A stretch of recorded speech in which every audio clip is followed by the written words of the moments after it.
भरत बड़े भैया राम की चरण पादुकाएं लेकर नंदीग्राम की कुटिया से बाहर निकलते हैं। राम का पुष्पक विमान नगर सीमा पर उतरता है। जननी जन्मभूमि स्वर्ग से महान होती है कहते हुए राम अपनी धरती माता की वंदना करते हैं। राम गुरुदेव वशिष्ठ के चरण स्पर्श करते हैं। वशिष्ठ बताते हैं कि उन्होंने आदिकाल में ब्रह्मा के कहने पर सूर्य कुल का पुरोहित बनने से इनकार कर दिया था। तब ब्रह्मा ने कहा था कि इसी कुल में भगवान का अवतार होगा। तब से वे नारायण के दर्शन के अभिलाषी थे।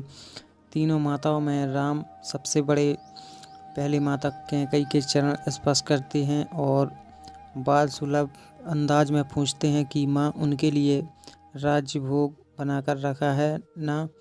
माता सुमित्रा से कहते हैं कि देख लो बड़ी मैया माँ को दिया अपना वचन पूरा करते हुए लक्ष्मण को साथ लाया हूँ। मर्यादा पुरुषोत्तम अंत में अपनी जननी कौशल्या से मिलते हैं। राम अपनी माता से कहते हैं कि उन्होंने हर विपत्ति के समय माता को अपने निकट खड़ा पाया।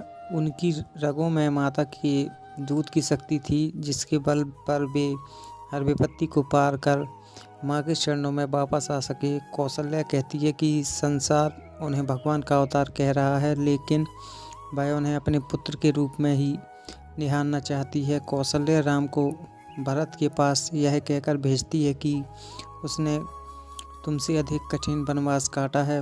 भरत राम के चरणों में गिरकर उन्हें अपनी कड़ाई पहनाते हैं। राम भरत को उठाकर गले से लगाते हैं।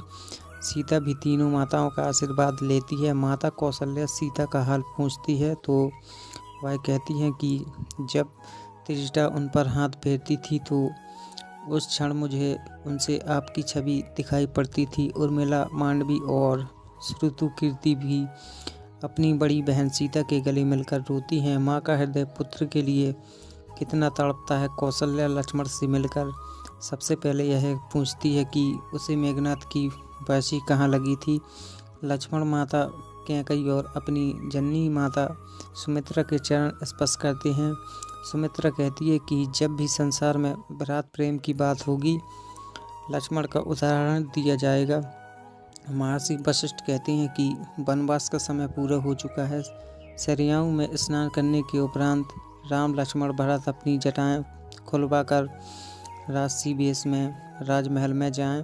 अभिनंदन गीत के बीच राम व सीता राजमहल में प्रवेश करते हैं। थाल में राजमुकुट लिए भरत उनके पीछे चल रहा है। राम अपने ससुर राजा जनक को प्रणाम करते हैं। सुहागिनी सिर पर मंगल कलश लिए हुए है। ऋषि मुनि वैदिक स्तुति करके रहे हैं। राम व सीता राज सिंहासन पर बैठने के पूर्व गुरु वशिष्ठ के चरण स्पर्श कर आशीर्वाद लेते हैं। गुरुदेव पवित्र नदियों के जल से राम का अभिषेक करते हैं, उन्हें राज तिलक लगाते हैं। उधर महर्षि अगस्त्य अपनी मानसिक शक्ति से पूरा दृश्य दूर आश्रम में बैठकर भी देखते हैं। देवलोक में भगवान ब्रह्मा, भगवान शिव तथा समस्त देवी देवताओं भी इस पल के साक्षी बनते हैं। राम दरबार का दृश्य अनूठा है। छोटे भाई लक्ष्मण और शत्रुघ्न चावल छुला रहे हैं। भरत हाथ के थाल में राजमुकुट के लिए खड़े हैं। गुरु वशिष्ठ राम को राजमुकुट पहनाते हैं। सीता माता महारानी का मुकुट धारण करती है। तीनों लोकों में राजा रामचंद्र की जय जयकार गूंजती है।